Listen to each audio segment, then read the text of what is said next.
अगर आपने अभी तक हमारा चैनल सब्सक्राइब नहीं किया तो अभी सब्सक्राइब करें और बेल आइकॉन को क्लिक करके हमारी लेटेस्ट वीडियोस के बारे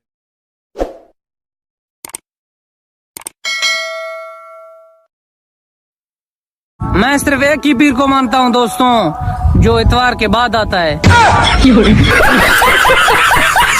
मेरे घर वाले पूछ रहे ने तेरी उम्र किन्नी है। मेरी उम्र 22 साल। तू 5 साल पहले भी यही क्या सी। ओहो, मैं 10 साल बाद भी यही कवांगी। क्यों? मैं अपनी जुबान दी पक्की हाँ। मैंने मोहब्बत करके भी देखा है दोस्तों, लेकिन सुकून सिर्फ ठरकपन में ही है। गल सुनो, इन्ने चुप बैठे हो, की सोच रहे हो? ਉਹ ਕੁਛ ਨਹੀਂ ਤੂੰ ਕੰਮ ਕਰ ਆਪਣਾ। आहो, मैं ते अपना काम ही कर रही हूँ। उंज भी थोड़े दिमाग च गंद ही भरिया है। ਸੋਚ ਤਾਂ ਵੈਸੇ ਮੈਂ ਤੇਰੇ ਬਾਰੇ ਚ ਹੀ ਰਿਹਾ ਸੀ।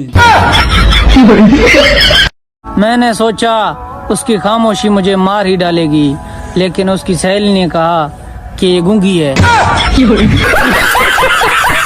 मोहल्ले में चावलों की देग पक रही थी, मैं भी जाके सफ में बैठ गया।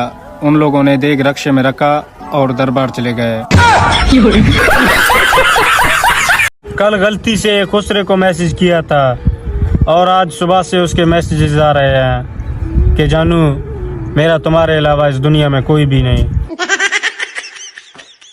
गल सुनो, इस नौकर तू ना मैं बहुत तंग आ गई हाँ। मैं लगी हाँ नू कड्डन। ਉਹ ਕਿਉਂ ਗਰੀਬ ਵਿਚਾਰੇ ਦੇ ਪਿੱਛੇ ਪਈ ਐ? ਜਿੰਨਾ ਕੁ ਉਹਦੇ ਕੋਲ ਬਣਦਾ ਹੈ ਉਹਨਾਂ ਕੁ ਕੰਮ ਕਰ ਦਿੰਦਾ ਹੈ। ਮੈਨੂੰ ਤਾਂ ਉਂਝ ਵੀ ਉਹ ਬੰਦੇ ਪਸੰਦ ਨਹੀਂ ਜਿਹੜੇ ਤੂੰ ਕੰਮ ਕਰਕੇ ਪਰਾਂ ਕਰ ਦਿੰਦੇ ਨੇ। ਗੱਲ ਸੁਣ, ਘਰ ਦਾ ਕੰਮ ਮੈਂ ਹੀ ਕਰਾਂ, ਬਾਹਰ ਦਾ ਵੀ ਮੈਂ ਹੀ ਕਰਾਂ, ਤੇ ਤੈਨੂੰ ਮੈਂ ਵੇਖਣ ਲਈ ਲਿਆਂਦਾ। ਜੇ ਇੰਨਾ ਹੀ ਪਛਤਾਣ ਡੇ ਹੋ ਤੇ ਮੈਨੂੰ ਜ਼ਹਿਰ ਲਿਆ ਕੇ ਦੇ ਦਿਓ, ਮੈਂ ਖਾ ਕੇ ਮਰ ਜੰਨੀ ਆ। ਅੱਛਾ, ਤੇ ਹੁਣ ਇਹ ਕੰਮ ਵੀ ਮੈਂ ਹੀ ਕਰਾਂ? मैं बहुत मोटी हो गई तो तुसी मेनू छड़ दोगी? नहीं जानू, बिल्कुल नहीं।